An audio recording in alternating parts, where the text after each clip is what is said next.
1er janvier 2023. Il est exactement 3 heures du matin. Et pour vous souhaiter la bonne année, je vous présente ma recette de pâtes à la sauce gorgonzola et au saucisson. Voici pour la recette, il vous faut 200 ml de crème fraîche. Je sais pas comment vous dire ce que c'est, mais bon, c'est de la crème fraîche de cuisine, panna da cucina, comme ça se dit en italien, mais bon, c'est la crème de cuisine. Il vous faut du poivre noir et il faut aussi facultativement de l'ail déshydraté. Okay? L'ail déshydraté, c'est vraiment facultatif. Sinon, vous pouvez aussi mettre juste une petite noix de beurre. Et dans la noix de beurre, faire revenir une gousse d'ail, tout simplement. Et là, vous avez 300 g de gorgonzola. Donc, retenez bien 200 ml de crème fraîche, un peu de poivre noir, un peu d'ail déshydraté et 300 g de gorgonzola. Ok? Là, vous mettez à feu moyen jusqu'à ce que le gorgonzola fonde. Voilà, vous allez remuer de temps en temps et petit à petit, le fromage va fondre. L'autre version de cette recette prévoit à la place de la crème fraîche plutôt du beurre. De l'autre côté, vous avez vu, je suis en train de faire cuire des pâtes. C'est des mezze penne rigate que j'ai mis à cuire.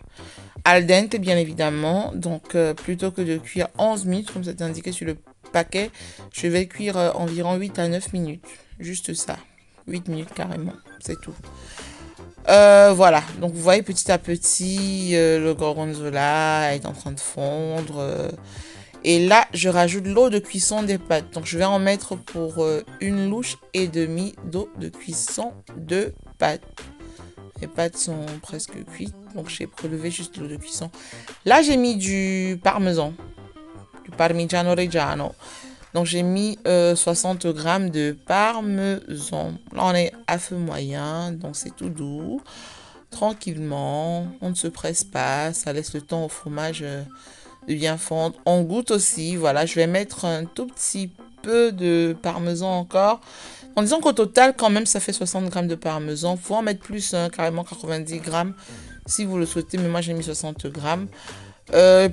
Sincèrement, avec le parmesan et le gorgonzola et tout ça mis ensemble, j'évite vraiment de saler. Ou alors juste un tout petit peu. Donc vous faites selon votre convenance, voilà. Mes pâtes sont bien salées, donc ça va. Et vous voyez, en fait, j'ai pas égoutter les pâtes. J'ai ôté les pâtes directement de la casserole pour mettre dans la poêle où se trouve ma sauce gorgonzola. Et du coup, ça me permet d'avoir un résultat super crémeux. Alors, je vais laisser comme ça jusqu'à ce que le mélange frémisse un tout petit peu. Donc là, je remonte le feu, je passe à flamme haute, ok, jusqu'à ce que le mélange frémisse. Dès que ça commence à frémir, j'éteins. Donc, c'est une histoire d'1 à 2 minutes. Dès que ça commence à frémir, moi, j'éteins et c'est prêt.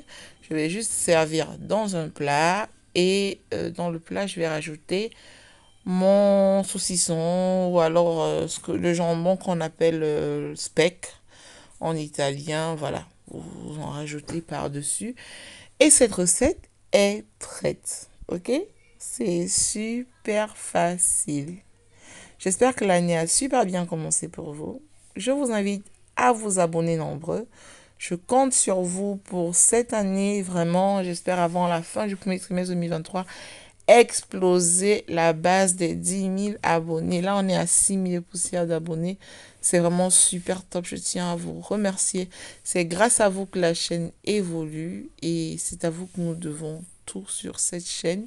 N'hésitez pas à dire les recettes que vous souhaitez avoir bientôt sur la chaîne et à poser vos questions si vous en avez à chaque fois que vous regardez une vidéo ou alors à nous laisser juste un like ou à partager autour de vous.